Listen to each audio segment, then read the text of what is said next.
представляет. Популярные геймеры сражаются за звание лучшего.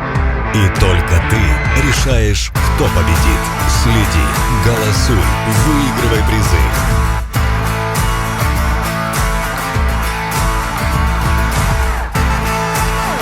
Старт 9 декабря. Битвы геймеров. Игра начинается. Привет, Серега. Большое тебе спасибо, что ты уделил время.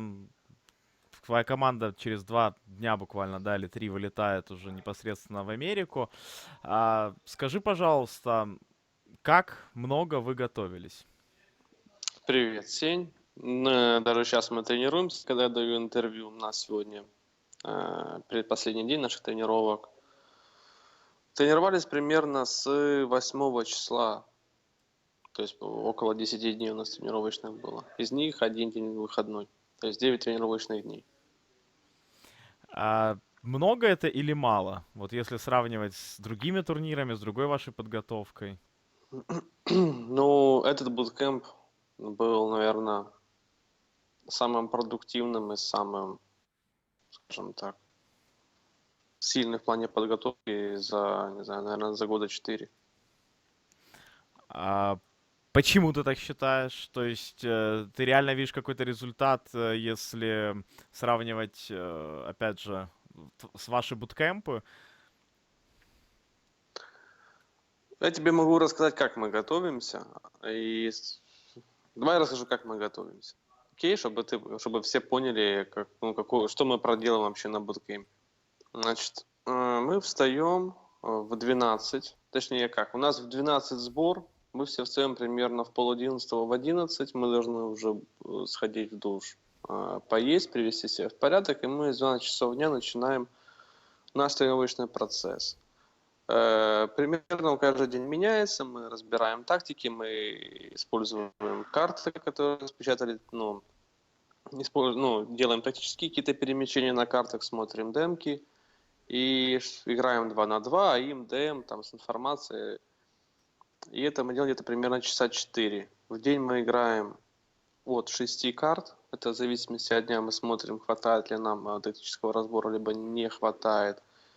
Минимум мы играем в день 6 часов прака, то есть 6 карт. Ну и такой же день в общей сложности должно было получиться 60 карт. Мы должны были сыграть каждую карту по 10 раз. Получилось у нас сыграть в связи с какими-то факторами. У нас интернет пропадал. Некоторые команды отменяли праки, других оппонентов мы не могли найти. У нас получилось около, я не знаю, 47 где-то карт, где-то так. То есть на 13 карт мы сыграли меньше, чем планировали. Сегодня последний тренировочный день? Предпоследний, завтра последний тренировочный день, но, я так понимаю, у многих команд разное число стоит на вылет. Многие команды именно вылетают уже завтра, а мы вылетаем послезавтра. И, скажем так, играть остается все меньше и меньше с командами. Я так понимаю, что легендарная команда, которая получила автоинвайт с предыдущего мажора, вылетают 19-го. Те, которые прошли квалификацию, вылетают 18-го. Или как-то так, я так и не понял.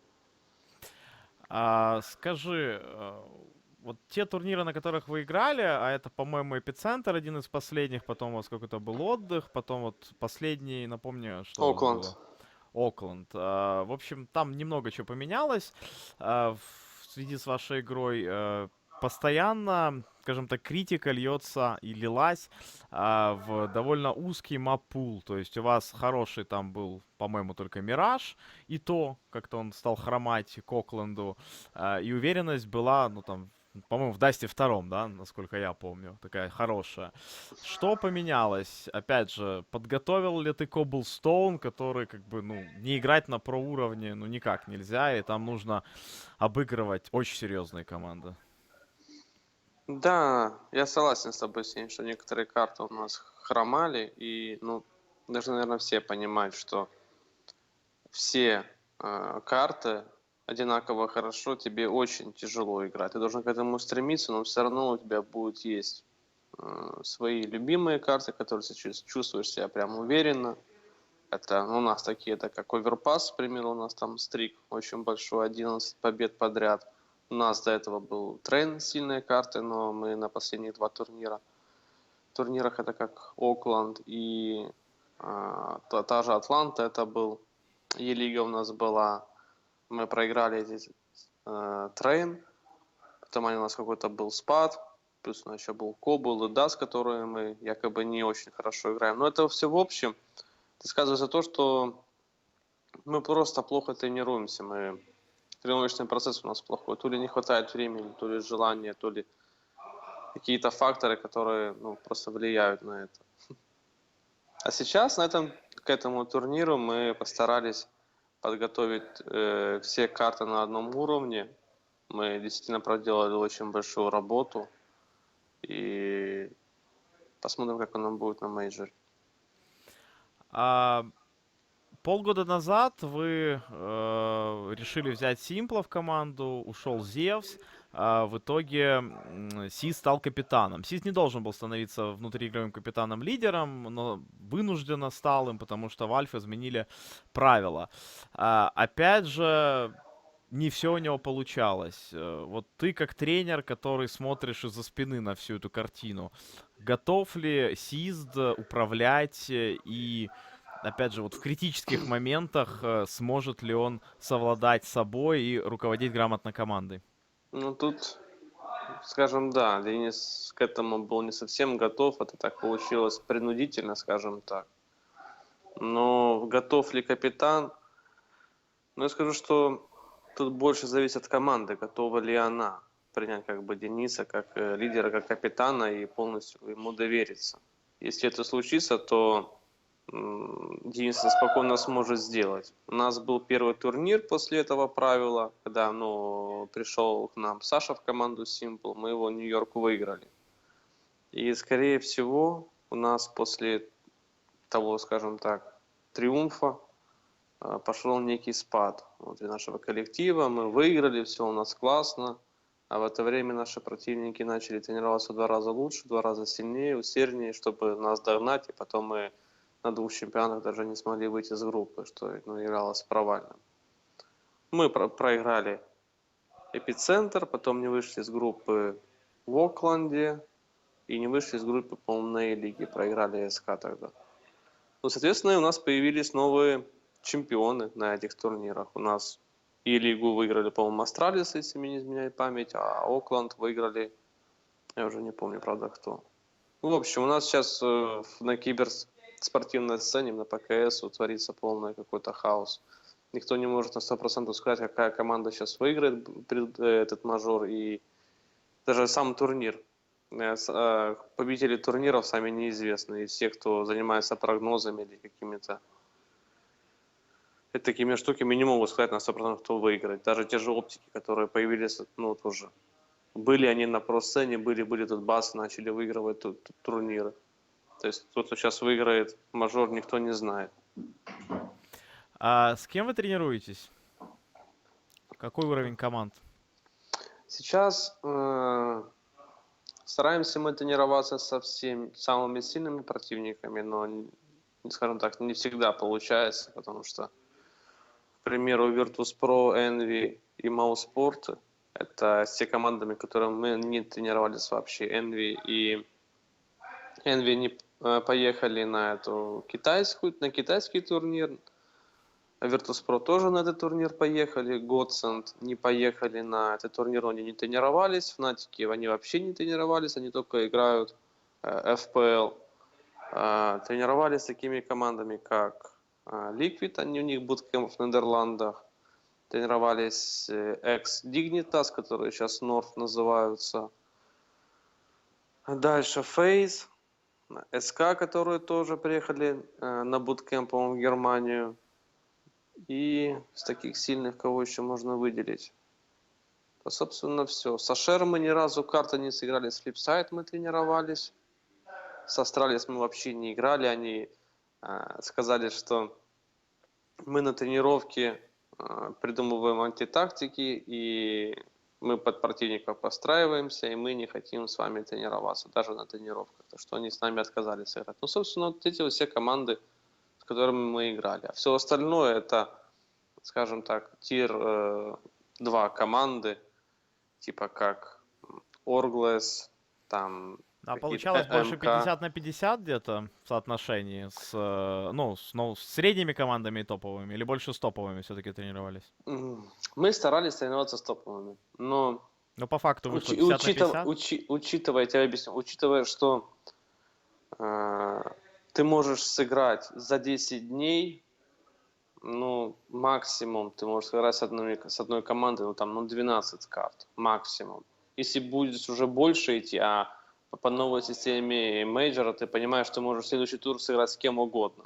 То есть, ну, нам нет смысла постоянно с многими играть. И в общем получилось, что мы сыграли с этими командами примерно по 8 карт. Это где-то, ну, получилось где-то так, да, где-то так 50 на 50. Может быть, даже 60 на 40 более сильными командами. А скажи, пожалуйста, как тебе команда Flipside? Ты сказал, что вы с ней тренировались. Я просто буквально недавно смотрел DreamHack, комментировал, и Мгм. могу сказать, что они очень хорошо вообще подготовились, несмотря на то, что команды были среднего уровня на DreamHack, но они, скажем так, прошли как вот, знаешь, команда, которая попала в восьмерку на мажоре, вот она должна, скажем так, уверенно выиграть этот турнир, и она его выиграла. Как их подготовка тебе? Ну, я не могу так оценить. Мы с ними сыграли около 2 или 3 карт. И, честно говоря, я не помню, какой там был счет. Помню, мы с ними играли вроде Кобл и Мираж. И, честно говоря, я не помню. Они меня ничем не запомнились. А, не, Кобл они хорошо с нами сыграли. Кобл они хорошо сыграли, а Мираж, по-моему, у них выиграли достаточно сильно на тренировке. То есть, ну, ничего такого не могу. Не сказал бы, что это команда, которая сможет выйти в плей-офф дальше. Я бы так не сказал. У вас, насколько я помню, первый матч против команды Mouse Мауспор, Sports. да. Вы в любом случае, я даже не представляю, насколько там скрупулезно ты как тренер и Ламыч как тренер должны сейчас оценивать тактики, там высматривать какие-то демки, опять же, но с другой стороны, вы, например, вообще нигде не играли в последнее время, то есть ваших каких-то свежих записей нету. Команду Mouse Мгм. Sports вроде ты можешь посмотреть, потому что они где-то светились, у Ашер выигрывали в квалификации какой-то Да, недавно. там демки нету, там есть вот, я уже посмотрел это все, и мы примерно прикидываем, как они играли. Но я скажу, что за 12 дней, или сколько у них было, может быть, 15, но они могут что-то поменять, но у них что-то такого глобального. То есть, ну, мы тоже много чего поменяли, много чего добавили, новые раунды, новые там, некоторые люди стали в новых позициях, и это, скажем так, для Моуспорт будет нежданчиком, так скажем. Но в основном стиль игры у нас остался тот же. То есть это слово размеренная игра, которую мы пытаемся разбавить какими-то фаст-раундами, типа раша там и так далее.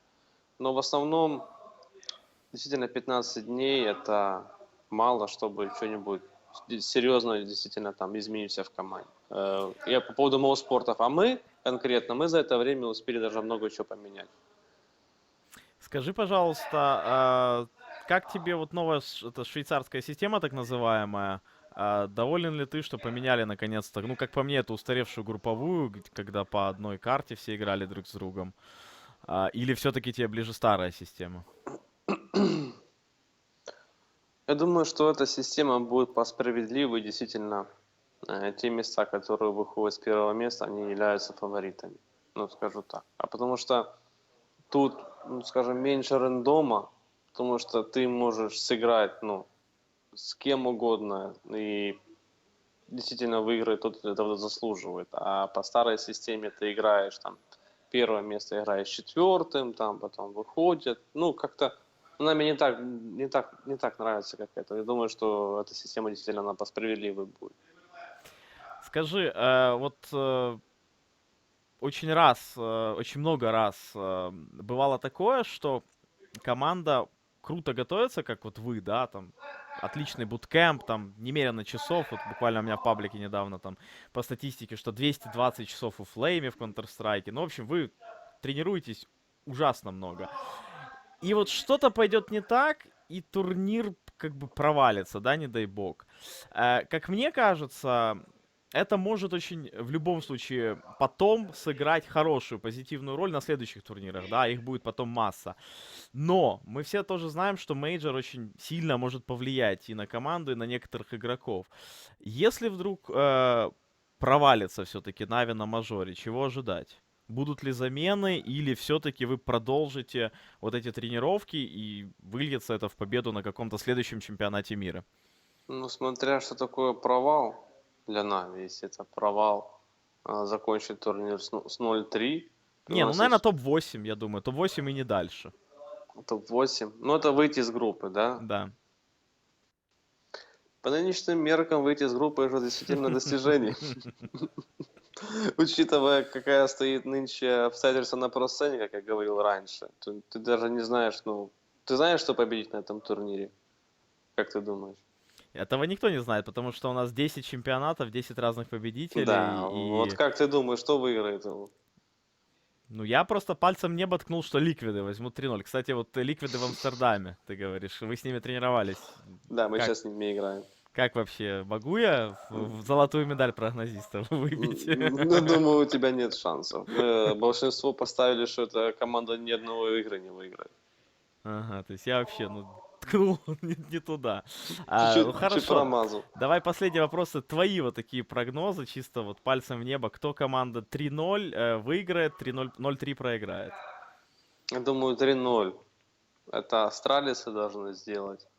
Я думаю, они в хорошей форме, хоть мы с ними не играли, но видно, что эта команда очень сильно буст идет. За последнее время они очень хорошо поднабрали.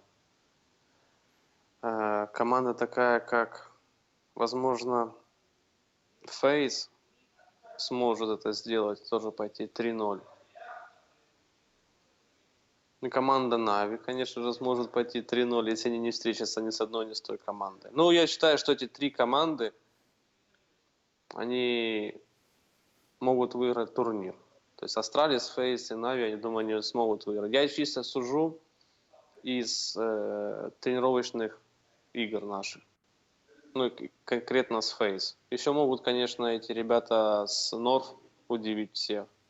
Но, думаю, они чемпионат не выйдут, но дойдут до четвертьфинала. Ну, а кто может вылететь? Вылетит у нас Liquid. Вылетит у нас G2. Вылетят Envy. Еще одна команда, да? Даже не знаю. Дальше флипсайды вылетят, я Не, ну, на думаю. самом деле достаточно, вот, но именно вот в сухую вылетят 0-3. Говорят, что на французской сцене будет происходить там серьезные изменения, и что составы уже все готовы, и они просто этот чемпионат, ну, отыгрывают, потому что надо. Также есть слухи, что Godsend и Fnatic тоже будут там вместе с Непами вроде как Как тебе там вообще вот такой мудрить. подход? Вот, ну, как могут команды перед таким важным турниром уже менять состав? То есть М. это нормально? Ну, вот если мы сравним с Dota-сценой, то есть там люди выигрывают International и меняют составы. То есть тут с этой стороны тоже не поэтому, ну, не знаю, может быть, люди друг друга устают от друг друга или не верят там в кого-то, либо уже надоело там им как-то справляться с какими-то трудностями, они находят решение просто поменять людей, пойти в другую команду или что-то в этом роде сделать. Но для турнира, конечно, это делать. Тут надо смотреть, какая у них атмосфера внутри коллектива, внутри команды. Потому что я уверен, если это происходит действительно на таком серьезном турнире, допустим, как мейджор, да, что люди там договариваются уже о каких-то изменениях, то уже это уже не команда, у них нету, ну, скажем, team спирита нет. Они уже готовы идти на какие-то крайние изменения и типа и думают, что все будет хорошо, вот мы сделаем такой звездный состав и будем всех выигрывать. А вот последний Веск, как думаешь, повлияет немножко на возможные эти изменения? Или просто Envy заберут $800 000 и будут играть там с Шоксом вместе? А это я думаю, что, ну, скажем так откровенно, что каждый киберспортсмен на профессиональном уровне понимает, что этот турнир вообще не показатель там было 2 сильные команды, 3 сильные команды, сколько там. Годсон там, они даже не поехали. Ну вот были Virtus.pro 2 и Envy, команды. две Да, единственные жесткие 2 команды. единственные жесткие команды. И Годсон, которые умудрились... Virtus.pro, которые Проиграли умудрились Кельвин. проиграть полякам. Ну, тебе скажу, знаешь, какая вот тема? Вот, когда на таком турнире появляются, ну, скажем так, топ-1, который всю жизнь, там, сколько там было, 8 лет они были топ-1, да, никому там из поляков не проигрывали. И тут, наконец-то, там, польская вторая команда встречается со своими, там, завсеядными, там, конкурентами, которые никто никогда не могли обыграть, у них желание, мотивация, там, доказать там всем, что там не только они есть, вот еще мы тут есть, тоже ребята, которые играем, вот мы топ-2, но все равно мы можем. И как-то, знаешь, какая-то была такая же тема у команды Нави в свое время, когда полностью они доминировали какую-то сцену, полностью доминация была, и все другие команды, которые находились, допустим, тоже Украина или на СНГ, все время на них равнялись, когда попадалась просто возможность сыграть с ними, они уже просто все уже про них знали. И тактики, и кто где что держит. Но просто настолько была доминация, что уже знали в них полностью как облупленных. И было против таких команд действительно тяжело играть. Да, я тоже на самом деле недавно вспоминал этот момент, точно так же. Собственно, думаю, большое спасибо тебе, Серега, за уделенное время. Беги к своим парням, они там тренируются на заднем фоне. Еще раз желаю вам удачи, ну и увидимся с тобой в Атланте, я тоже приеду поболеть. Пока. Пока.